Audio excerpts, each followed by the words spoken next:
Oh, hello, everybody. Here we are. Here we are playing around with the phones, trying to make sure that we're on the Facebook page, you know. And George, did you get yours already? Yes, Okay. I'm on. Um, Mine, I I'm, think, is still mad. I'm trying to get mine here. all right. Yeah, I'm sharing now. Getting into some of the groups. So Okay. we're back. All right. Well, I'm trying to get it. See if I can get it here. Well, we Yeah. did the Oh, Tampa boat show, and that went really well. It's a good turnout, and met a lot of new people, new faces. Possibly have some new people coming on board to Fishing Adventures Florida. all right. Yeah. I tell you what, it was really nice people at this time. You know, sometimes you get, there were people that were buying and they were very asking a lot of questions. I think the seminars were very good, you know. Right. So I think it went over real good, real good. You know, Yeah, I'd say Saturday seemed like more motivated people, and Sunday seemed like they were just doing that nice, relaxed Sunday, something to do. and Fridays, even Friday wasn't bad. Friday the traffic actually Friday for my seminar it was extremely good, which I was really surprised. You know, because Right. usually Friday's a slower day, but yeah, it was really good. Well, I'm just trying to see if I can get my my shoulder to get it on Facebook, but I'm having a hard time. I don't know why. Hota messed me up. He just You just got to talk nice to it. It'll yeah, work. yeah, sometimes. But no, no. I mean, overall, I think the attendance was good. People were It- very happy. Uh, yeah, well, I mean, we had a ton of people coming by the booth saying that we watched the show. So it was nice to see that. and I mean, you know, I even had a couple when I was outside with the skeeter boats and all that. I actually had two or three people that came by. Oh, and after my seminar, I had one guy. Do you mind if I take a picture with you? I wanted Yeah, to send it to my son or something. He's always watching your show, and it was nice to hear how many people were saying, "Oh yeah, yeah, you know, right, we watched your show." right. It was funny. Where was I in the show? I don't know, I was walking around and then I started talking to these people and they're like, wait. And they see my shirt. I'm like, you're Captain George? I'm like, yeah. They're like, oh, we watched the Fishing Adventures Florida show. I'm like, oh, great. I said, if you watch that, tune into Florida West Coast Fishing Report. I said, we do a weekly thing and it'll keep you up to date on what's going on. Yeah, so I mean, we are. In fact, we're going to break. We're at 22,300 subscribers today. I know, I We're know. going to break 50,000 viewers. Uh, I think in the next week or so, which is pretty good. I'm, and it's all because of the people out there. You know, they're the ones that make it happen. We just putting on the shows. If they don't watch it, if they don't like it, we don't go anywhere. So, you Pretty know, much. It's definitely all the subscribers and viewers and everybody helping us getting word of mouth out there. And then, of course, onshore, offshore, and coastal angler, advertising the show. I mean, they're the ones that make it happen. You know, so we thank you, and we thank you for coming by the booth and picking up some of the literature and everything else. And thank you for the people who bought boats from me, the 24-foot skeeters that I sold. This is great. I know there's going to be some happy people there in the next week or two with their Right. 24-foot skeeter boats. You know, Yep. But there was just a really good, positive show all the way around. I mean, I had good turnouts at my seminars. I spoke about cobia. You spoke about redfish, and it was just good all the way around. I did enjoy that show. hey, guess what? I finally found it. It came up. Ta-da! Ta-da! The show came up finally. Just when you thought you were left out. I know it. There it is. By golly. Oh, we got Donald already. Alejandro's there. All right. Michael Haynes is on there. All right. I finally got it to come on. All I don't know right. what happened to it. No. Oh, and I think we ought to have, if for a lot, not everybody might know Ryan Rickard, Captain Ryan Rickard, but he deserves a big congratulations from everybody. He won the Redfish tournament thing, $136,000 check. Yeah. Yeah, that's nothing to sneeze at. I'll tell you that. No. Yes, And you know what? congratulations. Very, very well deserved from him because he's always been a hard worker. He Yeah, really puts his heart into it. So he and he deserves fishes. every minute of it. Yeah, and he does. He really fishes a lot of those redfish tournaments. You know, he stays on it. He's persistent with it, and plus, he's just a good all around guy. Nice guy in general. So if somebody's gonna win, I'd like to see somebody like that win it. But yeah, you know, people don't realize that for you to get that good and win all these tournaments. I mean, when we did a show with him, did a show with him out of Stanahatchee. He had just gotten back the day before from fishing Louisiana in the tournament. And then the week later, he had to go back for a week and a half to fish, pre-fish and get ready for the big fishing tournament. Right. So I'm telling you, I mean, it's not cheap It's a lot of work. and a lot of work. You got to be totally dedicated to do what he does. Oh yeah. And he did. Yep. He did a super nice job. Yep. And it just paid off for him. That was a good payday there. I think that was really, really great. I'm going to say hello to everybody that's signed on right now. We got a little bit of everybody. That's good. And then even the West Coast Fishing Report, I'm finding out that a lot of people are watching this show, and it's not really showing up. I don't know if it's because they don't make comments or what, but there's more. No, I don't know. I think if it shows up through somebody else that, shared it. A share. Okay. It goes through their thing. I mean, that's the only way I can understand it because I have. We're getting more. They can tell me all about the show, but they're not showing up. So I don't know.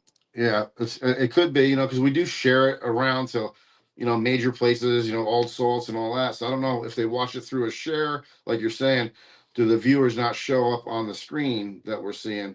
Because I had too many people saying hello and saying, I had a charter on Thursday, I think it was, and the guy looked over and said, "Hey, are you Captain George?" I'm like, "Yeah." He goes, "Oh, I watched the show." I'm like, "Well, which one?" And he was talking about the Florida West Coast Fishing Report. Yeah.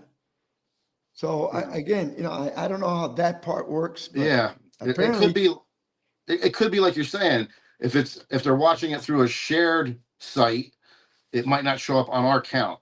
No, I think it only shows up on us individually. If they tune in directly, right. So, I mean, that's the only way I can figure it out. Hey, I tell you what, Donald Warburn, he knows everything. He can figure that one out. Donald said he was up in Arapahoe on Saturday. He had a event out there, that he does. He's doing it in all different areas, but that's where he was, Arapahoe on Saturday. Had a great time out there in the kayaks. Some good fish were caught and entered into CCA Star. Good. Well, good luck on that. And I hope, and we need to really talk about this a lot, but you got to make sure that you signed up for this guy.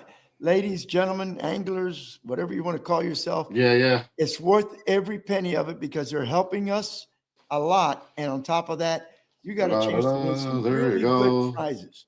Yeah. How come yours is green? I don't know.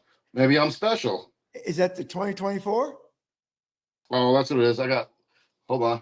Oh, wait a minute. That's 2023. Yep. Hey, but that goes to show you. That goes to show you, though. Say, there's the green one. Backup one. I got them all.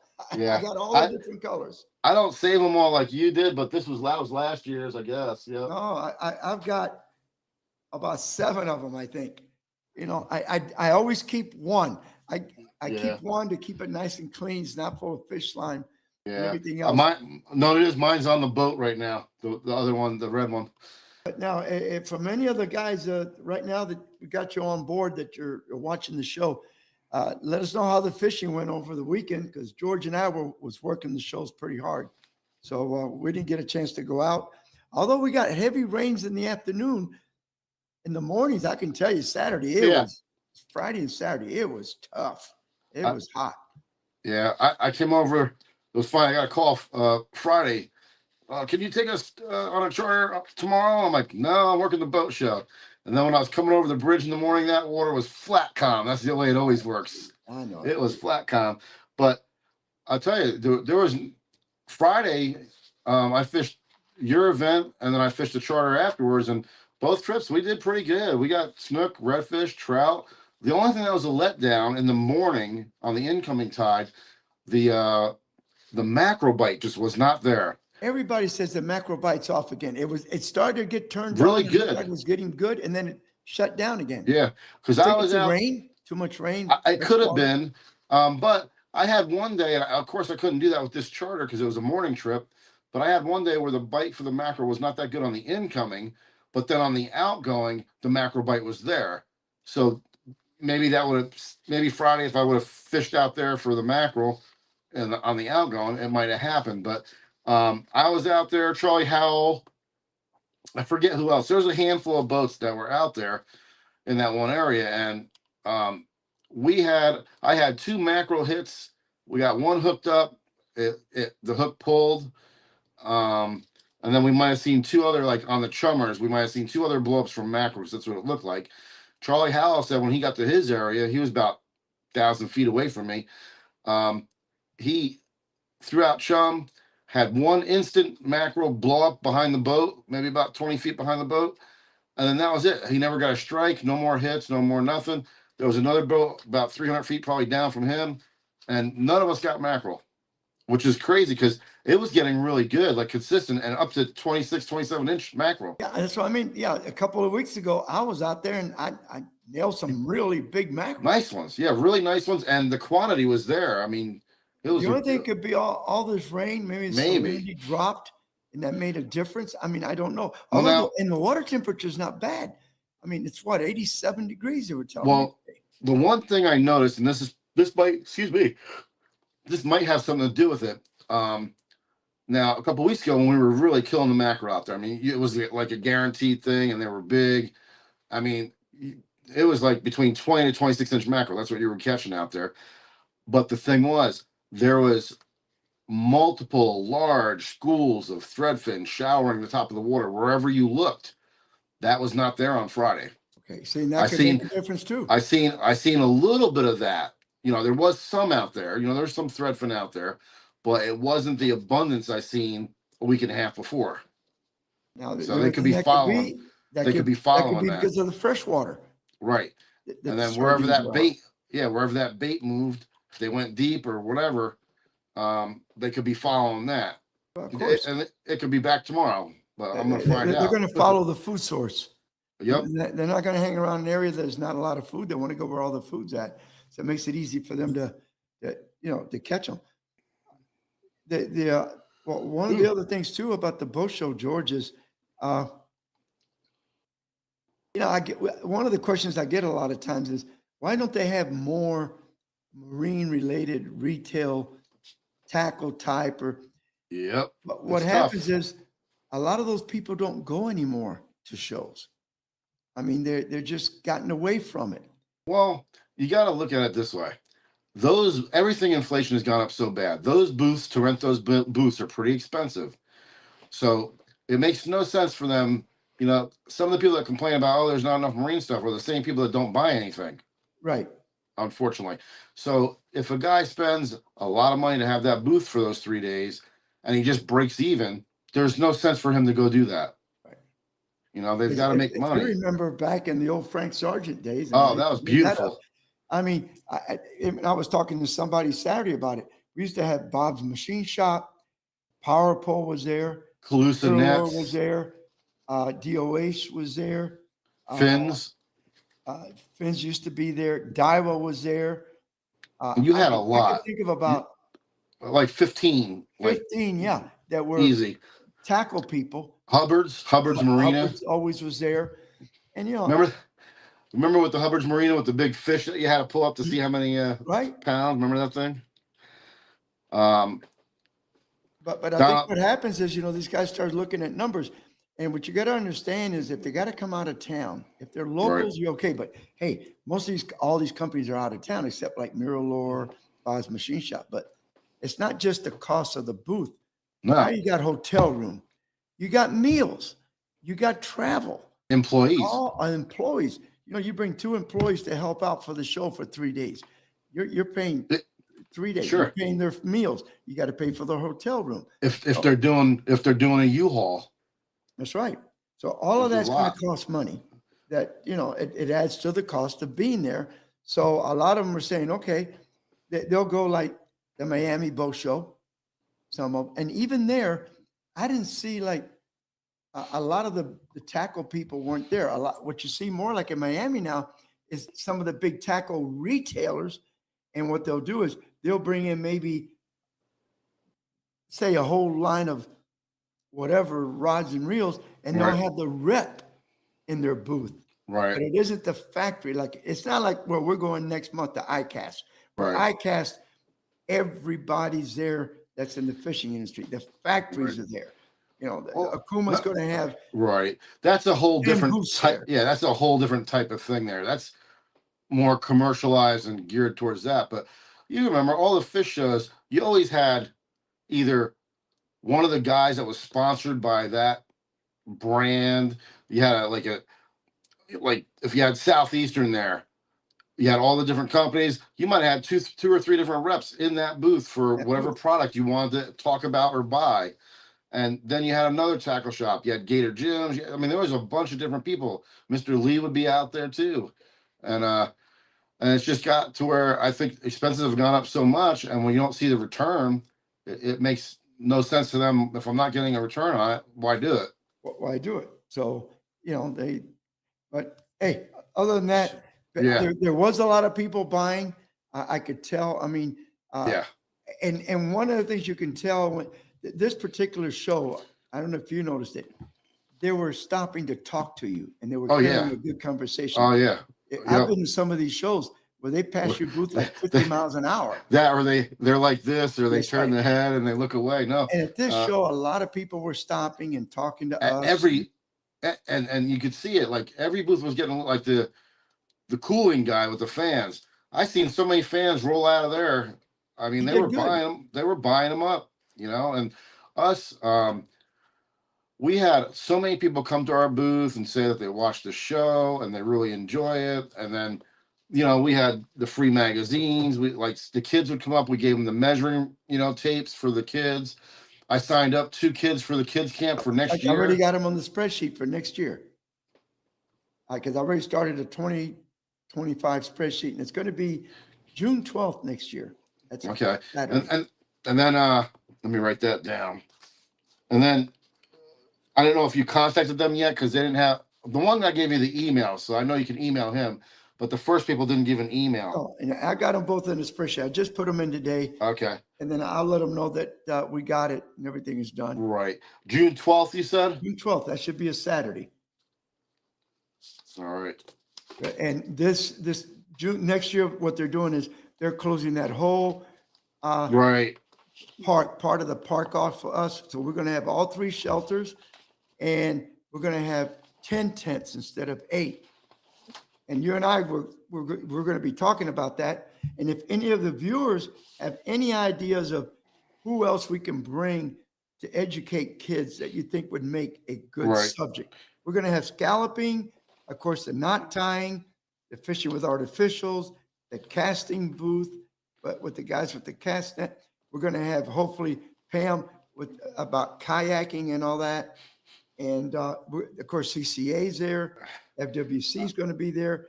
But, we might be missing the gap, I think, on a couple of Right. stuff that Well, we can we're educate gonna- kids. We're going to keep growing as we go along with this. Now I looked at the calendar. So the closest Saturday in June is June 14th. So you might have to, yeah, because June 12th is a Thursday. Okay.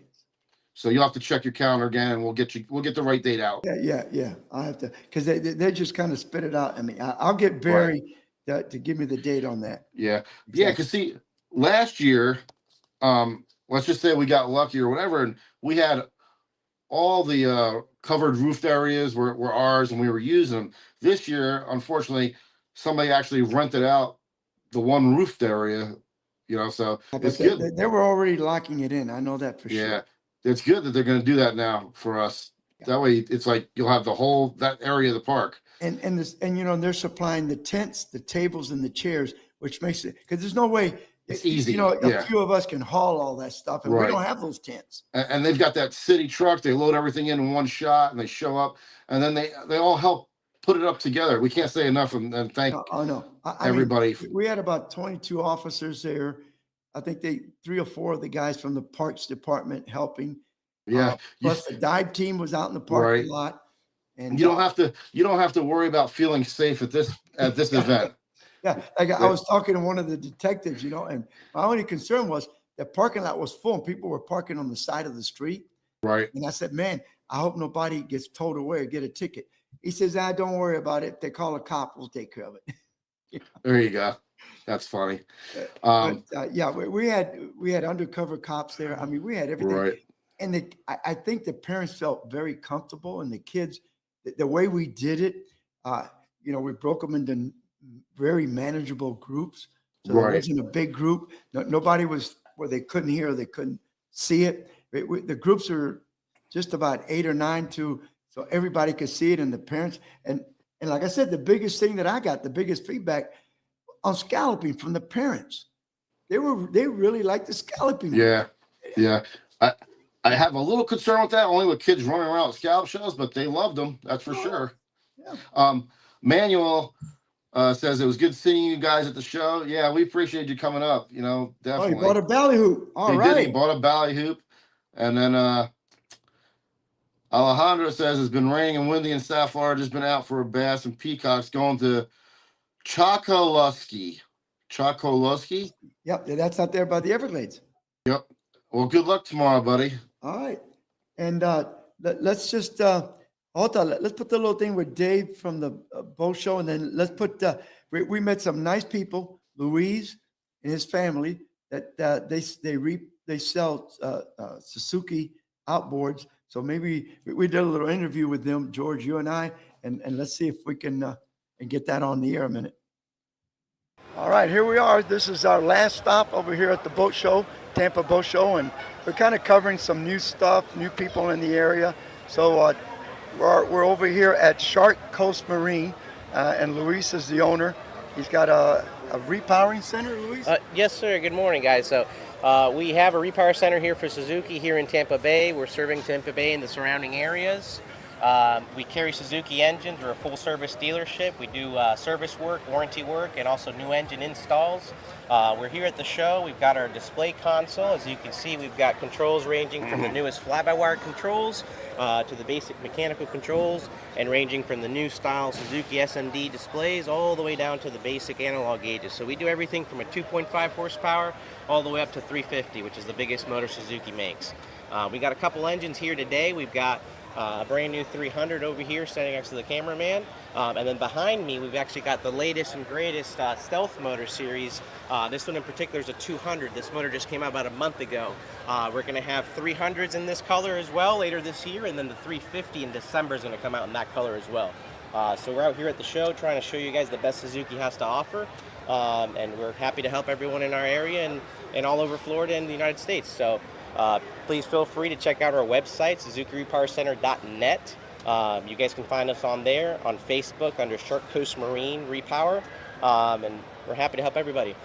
George, you got any questions? Well, I mean, pretty much everything that you're talking about, you can find on your website, right? Yes, sir. That's correct. Okay. But basically, you're in the Tampa market, around the Correct. Hyde Tampa Park market. area.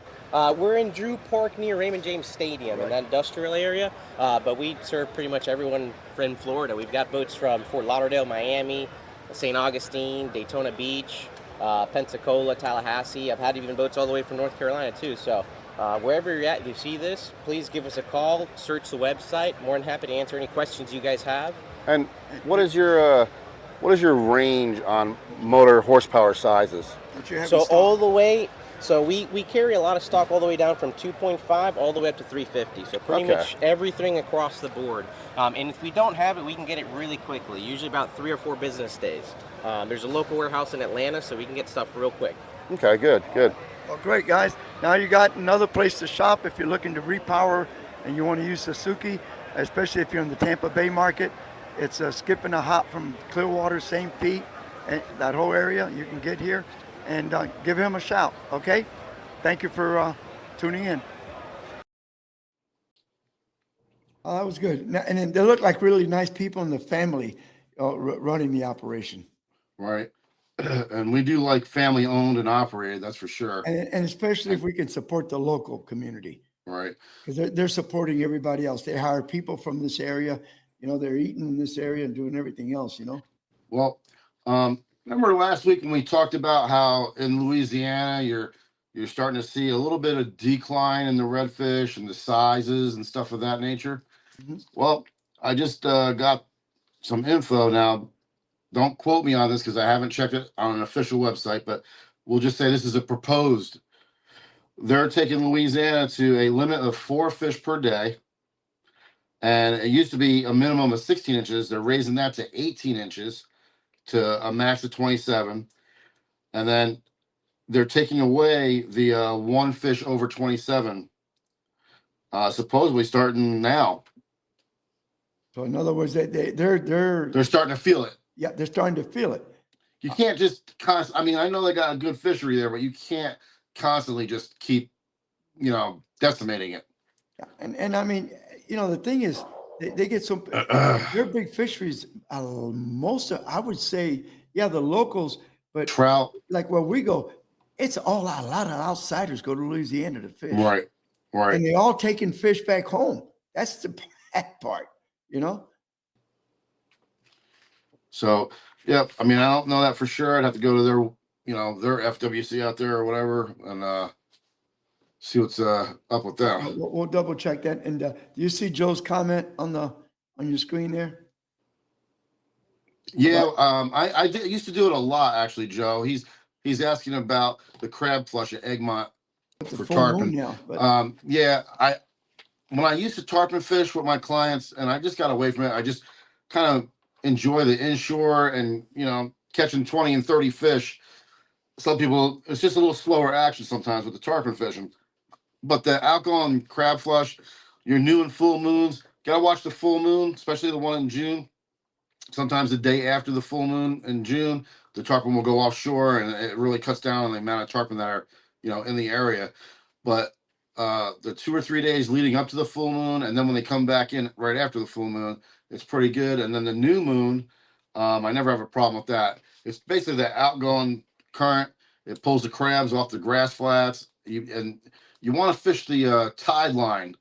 When you go out there by Egmont, you'll see what's called a tide line, and you'll see where the outgoing water is basically hitting the water that's trapped behind Egmont, and it slows it down right there, and it will make a tide line, and all your grass and your weed line will get in that tide line, which also puts the bait and the crabs there. So that's when you do your drift, that's where you want to do it. And then you want to be respectful. Do your drift, go on the outside, run back up current, and then come back into the pack. Don't drive up the middle of the pack.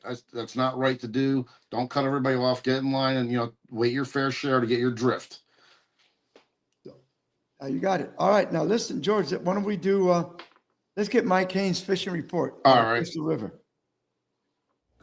Hey guys, Captain Mike Haynes here, Fishbones Charters out of Crystal River, Florida.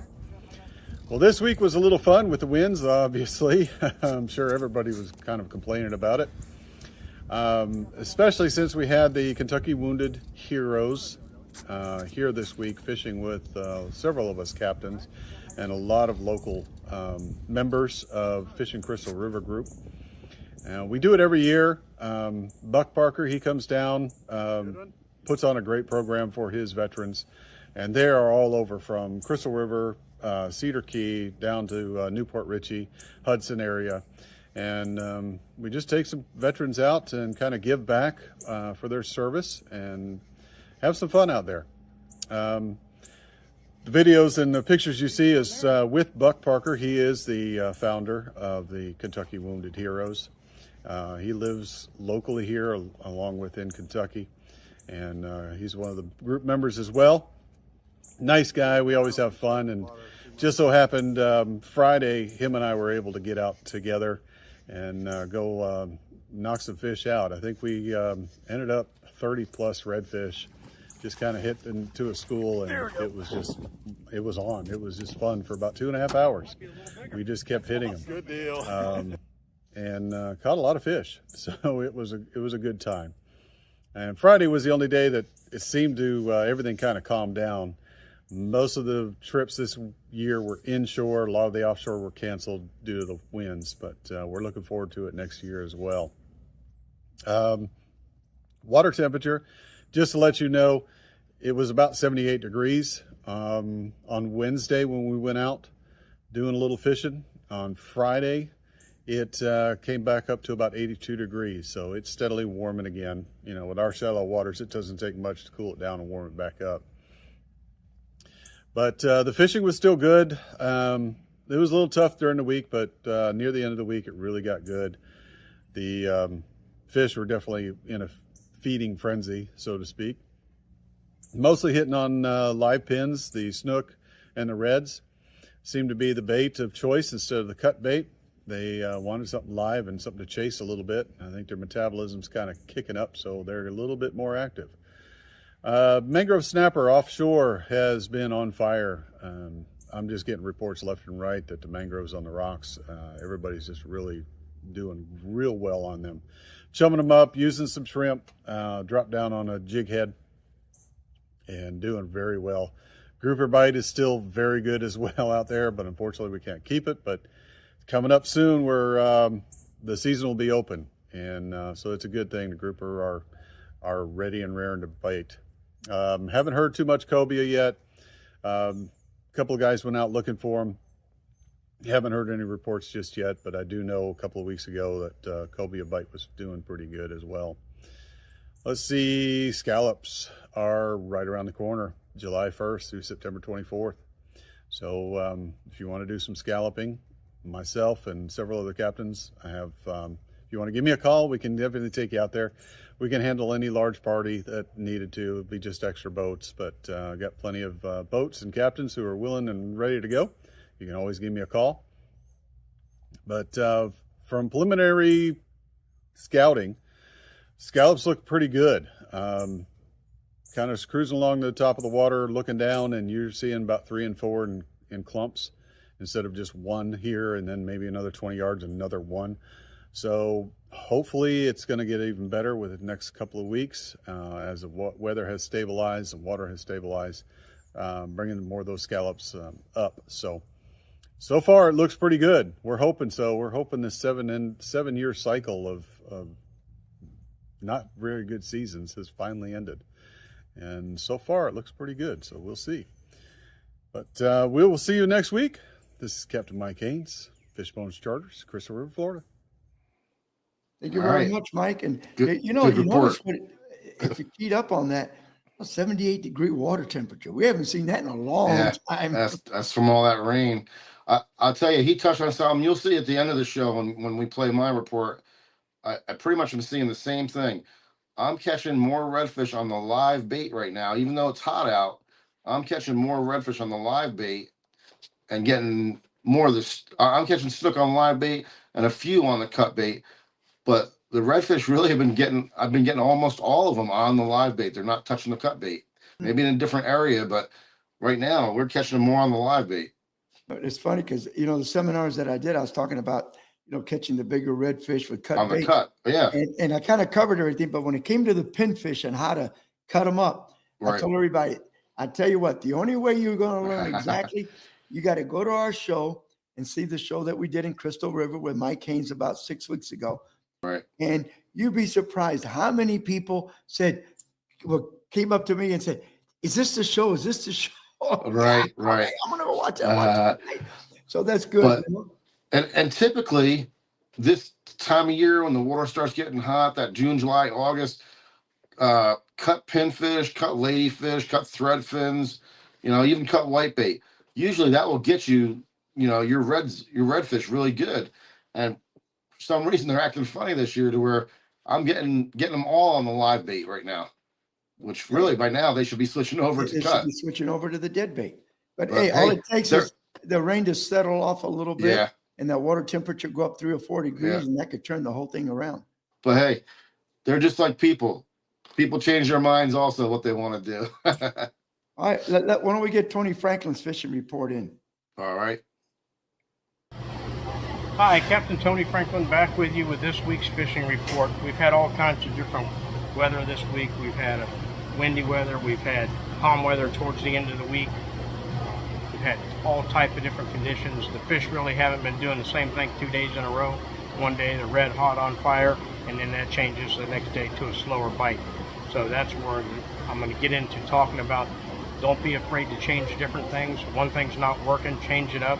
Go to different fishing depths, try different areas, keep trying different stuff, and that's the key to getting a bite. You just got to keep moving around when it's slow and try to find that bite.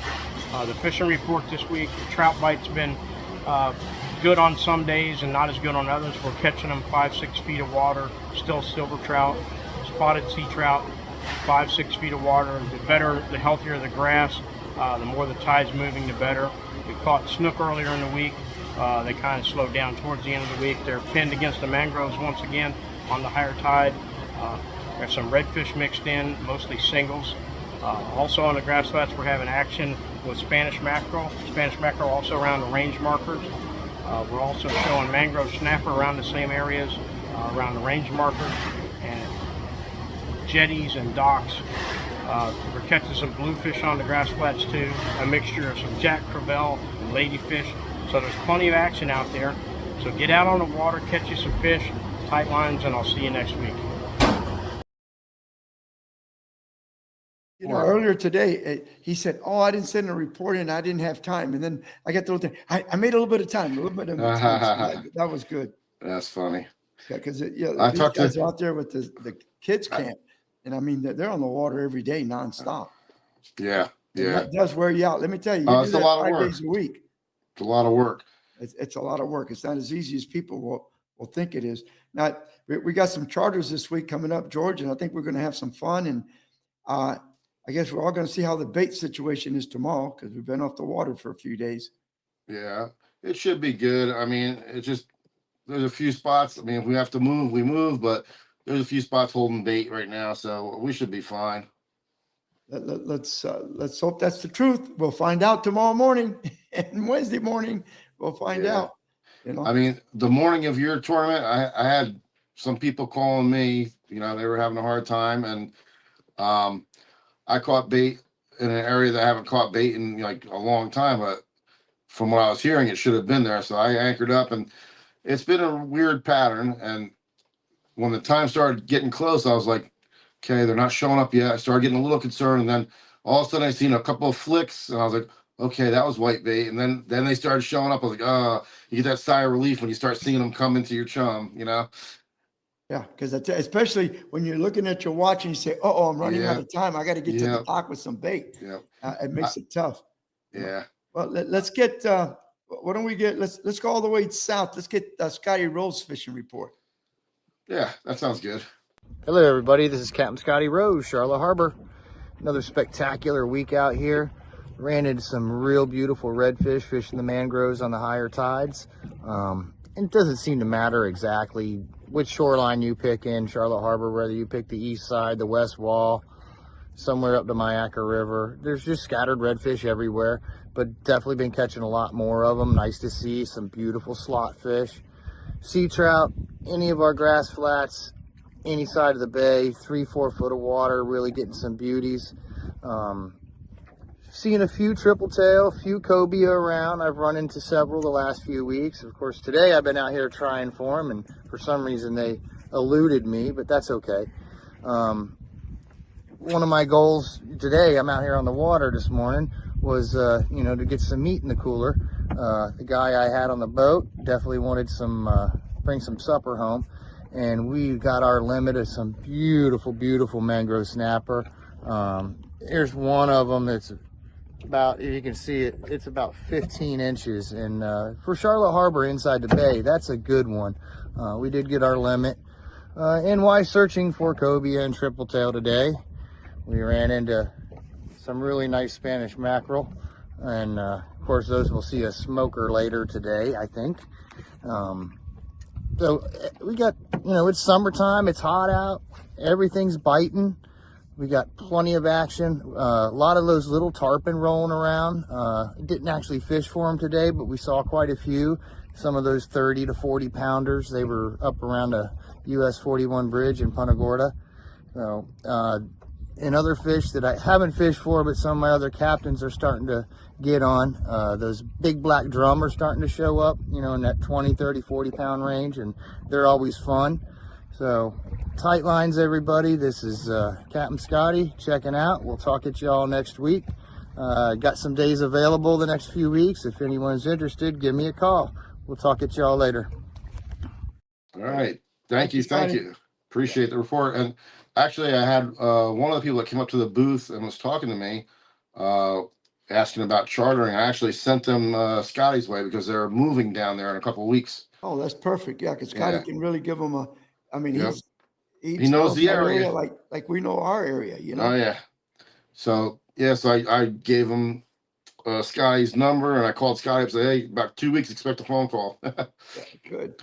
That, you know, and we you know we appreciate these guys taking the time to do these videos for us and send them in because Sure. you know they're getting in just like when we get in, we're tired and Sure. we're saying, oh man, who wants to make these videos? But it is good for everybody and it's good for the audience and we appreciate it. And of course, anytime we could help out our captains, we will try. That's our goal if we can. The other, George, one other thing is, of course, how was the water quality Friday? Because of course, after you guys took off, I had to haul buggy to the boat show. Right. How was the water looking? Was it tannic or clear in the bay? I would say medium, not clear, because we haven't had, you know, a lot of rain and we've had windy conditions, but some of the areas on the flats, the water was pretty clear. Out in the middle of the bay, like looking for mackerel, you could make out the bottom, but you weren't seeing the bottom, if you know what I'm saying. Yep. Yeah, but you could make it out. You could see the dark patches and stuff like that. But it wasn't like, you know, a couple weeks ago where you literally, it looked like you were looking through a glass of water. Oh yeah. You, I mean, you could, until 3 you could weeks count. ago, You could be count in the 18 shells. feet of water and see the bottom crystal Yeah, you clear. could. Yeah, you could count the shells if you wanted to. But Actually, I think at one time it was cleaner here a while back than I've seen it. a while. Yeah, And even in the Keys. Yeah, it was around nice. shore, because the Keys, you know, they're not I've noticed that a lot of places in the Keys now, the water's milky looking, not dirty. It's kind of like milky, Right. whitish. well, we were having that in the Christmas Pass and northern area of Weed Island. We were having that milky looking water for a little bit there. I'm not sure. I haven't gone up there in the last, you know, week or so. I did catch bait out that way one day, and the water was medium looking, I'd say, not terrible. Donald says the water up in Arapica was crystal clear. Yeah, it's usually good up there. I mean, that don't surprise me. But he said he saw reds, but they got spooked. Sometimes when you got that crystal clear water, you really, their fish get really spooky sometimes. Yeah, because You they can- can see you. You can see them. You They can can see see them. you. They can see you. That's like, I get asked this a lot because I do a lot of snook fishing, and I'll have people say, you know, I live on the water. There's always snook under my dock. I can't get them to bite. The first question I ask them, are you standing on your dock when you're fishing for them? Well, yeah. I'm like, don't. They can see you. They can hear you walking up there. You got to Get stand on on the your shore, seawall. on the You got to bank. stand on your seawall and cast under your dock, and that's what you want to do. But their eyesight is so good. But not only that, they can hear all that vibration right vibrations. through those pilings, right into Right. the water. They can Right. feel everything. And I've had where I've actually casted a bait, and when it in a snook area, and when it hit the water, the line just starts peeling right off the reel, and I've had that happen multiple times. So they're seeing that bait in the air coming at them because it's just too And they're waiting fast. for it. I got one for you, Sergio, because I can't read it. It's in Spanish. Oh yeah, Alvaro. it's just that he's saying you know, like hello to everybody, and he's in Colombia. Oh well, South hello. America. We got Appreciate you people tuning watching in. us down there too. So Yeah. that's great. All right, let's get Mr. Goldman, Bucky. All right, Goldman Bucky, on the Bucky. line. Yeah. Good morning, Captain Bucky Goldman, TampaFloridaFishingGuide.com. So it's been a bit of a grind this week. Wednesday was really choppy. Got soaking wet getting down to get bait. Bait was super easy. Soaking wet coming back. Water temps were in the low 80s, up to 81 to 83, and my bait was doing fantastic. We just had to kind of tuck away at a grandpa and son and his two daughters. It was really good, and we got a bunch of snook, redfish, and one little nice trout, some ladyfish and jacks mixed in, so it was pretty good. Then we fished Sergio's corporate event. Bait was decent, it wasn't fantastic, but water temps came up a little bit. We got into a bunch of snook, got a few nice reds, ended up completing the overall slam with a nice jack in there. It was, it wasn't big, but it was something. Couldn't get any trout. We ended up just getting a bunch of ladyfish and cut off by a few mackerels because I didn't have a hook. Nice hooks for them, but it was good. And then yesterday was the worst grind that you could ever imagine. Bait was tough. Water temps were back in the mid to high 80s. Fish weren't really reactive. We got some nice snook first thing in the morning when the tide was moving, but after that it was just pretty much null and void. So I'm looking forward. I got to take my boat in today and get some hourly service done, and I'll be out there a few times this week. Looking forward to that. Might try a few different things, go scout around and stuff. Got some repeat clients, so I'm sure they're down to go venture around and see what we can find. So looking forward to it. And if you ever want to try to take me on at darts, I don't suggest you do that. I'm pretty good. All right, bye. Thank you very much there, That's funny. Bucky. I used to be good at darts when I used to do the whole bar scene for a while there, darts and pool. Now my eyes have gone to poo-poo, and not so much anymore. George, I never missed a wall. That's funny. You know? That's funny. All right, let's see. Let's get Michael Dawson on next. Okay. Get these, because then we Did got. his head make it in? Okay. So we got. Hey guys, Captain Michael Dawson here of Patriot Guide Service out of Tarpon Springs. So this week out of Anclote area, the fishing has been really good. That full moon has the fish kind of a little wonky here, but as long as you're fishing it right, it's been pretty decent out there. Outgoing tide, we have this strong outgoing tide in the afternoons. This is causing the snook to really pile up out there on our beaches. Get out there at late afternoon as outgoing tide, and you should do pretty well in some big snook. Drop big grunts down to them, big pigfish, and they should do pretty well eating it right up. Tarpon's still around, plenty of fish around. They'll probably be around there our next full moon cycle. Get out there early morning, late evening, look around the grass flats on the inside of the islands, as well as about a quarter mile off the beaches, and you'll see plenty of these big fish. Big pinfish on a bobber, like a 5-6 inch pinfish, works pretty well. And then for those guys not wanting to target the big trophy fish, there's lots of redfish around right now, lots of trout around.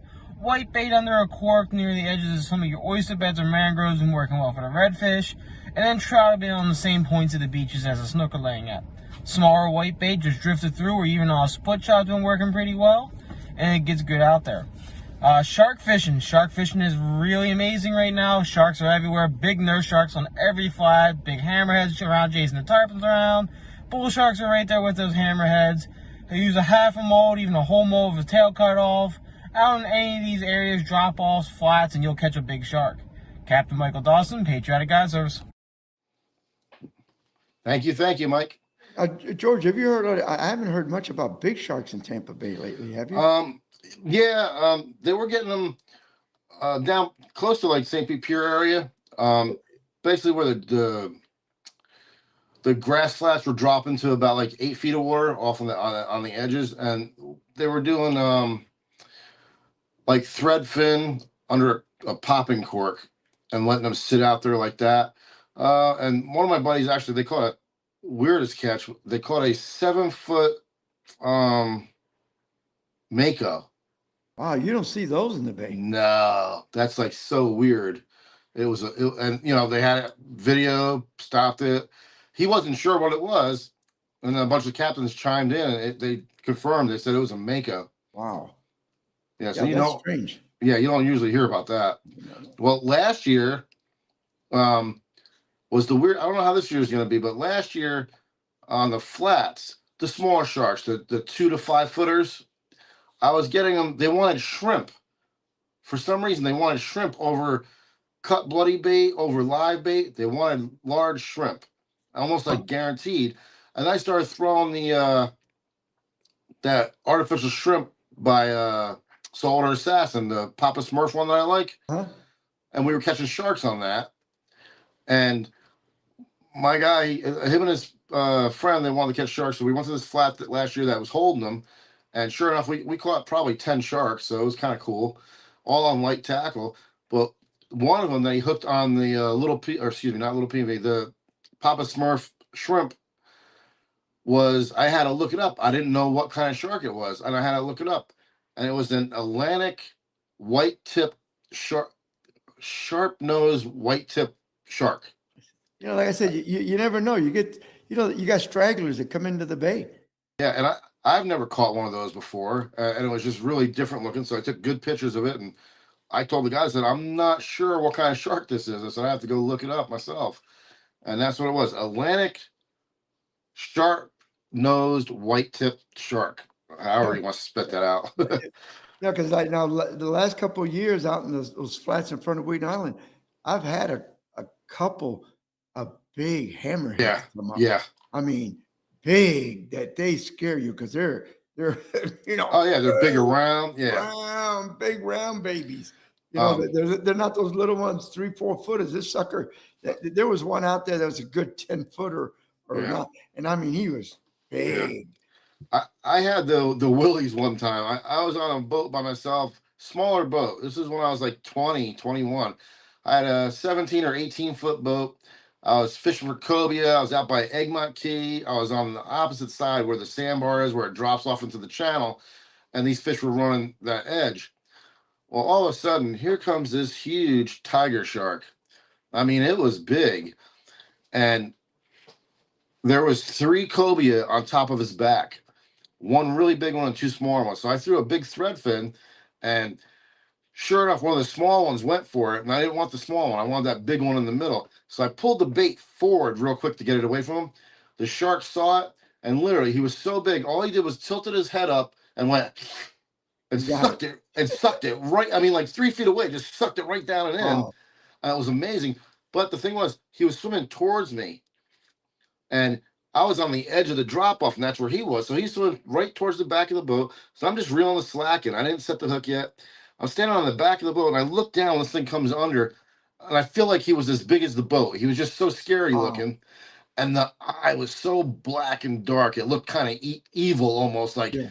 And then I got that chill over me for a second, like whoa, because he's right there below me. What happens And I if I fall in? Yeah. And then right after the chill was over, I was like, oh well, and I set the hook, and I was fishing for cobia, so I didn't have a metal leader on or anything. It didn't last but 30 seconds, and this thing screamed the drag like you wouldn't believe. And then it bit me off, and then I was like, so I had some rigged already in my tackle box. I grabbed a short wire leader and a nice like 7-aught hook, put a bait on, and I started looking for him. No, he must have went in the deep, because you wouldn't miss that shark on a sandbar. That thing was gigantic, and they're scary when they're that big. Well, when you get them next to your boat, like I said, when that big hammerhead came, it followed a trout to the boat. My Yeah. client was bringing in a trout. We were in 5 feet of water in front of Wheaton Island out there, and this thing was massive. Yeah. And I said, Oh, he yeah. said, look at that. I said, yeah, look Yeah, at that. you ain't Bring missing that. bait- Bring that fish in. I don't want them grabbing it. All right, Well- let's get your fishing report in, George. All right. Yep. Hey guys, this is Captain George Hastic of Fish Hunter Fishing Charters, coming to you from South Tampa. Well, they definitely made us work today, but there was some snook being caught, redfish, a good little mix. Today, the Spanish mackerel, not so much. You know, maybe on the outgoing tide, but the incoming tide, and that's what I had to deal with today for my first trip. They just did not want to bite for me. We had 2 mackerel hits. Seen a couple of mackerel hits on some chummers, but we got hooked up twice. They didn't stay on, and that was the end of our mackerel for today. But we ended up changing gears. We got trout. Trout, basically right now, for me at least, the edges of the grass flats where it drops from about 3 feet down to about 5 feet. That's been holding some trout for me. And then also in the deeper water on your shell bottoms and stuff of that nature with some grass mixed in, some live coral, and about 7 to 8 feet of water. That's been holding some trout also. Also some silver trout and black sea bass. And we're getting those all on the little P&V by Saltwater Assassin with a 1/4 ounce jig head. And basically just giving it like a 2-hop, maybe hopping it about 1.5 feet off the bottom and then letting it hit bottom again. Usually you'll get the hit on the sink. Vary your speed until you start getting the hit. And sometimes you can cast basically to the side of the boat and let that lure kind of work its way with the current sideways as you're working it back towards the boat. And that's a good presentation. We're also getting the trout on live whitebait. And even with my redfish right now, I am getting more redfish on the live whitebait and the little pinfish than I am on cut bait. At least that's what's working for me. I ain't saying the cut bait won't work, because redfish love cut bait, so does snook. But lately, I've been getting more redfish on the live whitebait. Even today, that's what we got it on. We threw some cut bait today, and one snook, but the rest all came on live. So live bait's been working really good for me. And then we also I had a kid on the boat today, and we also had a gold spoon. We were throwing that around with some wire on it for mackerel. And then we came into some sharks, and the kid wanted to catch a shark, so we threw it out there, and sure enough, got hooked up, and he got to catch himself I don't know, maybe a 2.5 foot bonnethead shark. And there was another one with it that was even bigger, but he had a heck of a time with that. So he was just happy to get it in, and so it was a good time. So there's a little bit of everything out there. Mangrove snapper was the other thing. We're catching those actually from the mangroves, but look at your docks and your bridge pylons. And some of the rock jetties also are holding them. So, poke around. There's a little bit of everything going on. There's definitely some tarpon out on the bridges down by the Skyway and out on the beaches. Threadfin's been working really well for them. You can also throw some crabs at them. So either one of those will work good. All right, this has been Captain George. Have a good day. All right, George. And that funny though how Michael Haynes said the same thing about up by his area, that he's getting more reds on the live bait than cut bait. And that's something. And George, we didn't show it today, but next week, George and I got something to show you. Something that's Different. different for towing, but we didn't want to show everything today from the boat show. Right. But if you didn't go to the boat show, or you went to the boat show and you didn't see this company, it's something to take a look at, and you're going to see that one next week. George and I didn't want to just put everything out real quick. We want to kind of Right. like tease everybody over there. But you can look forward to, thank that Hota is going to take and help us out.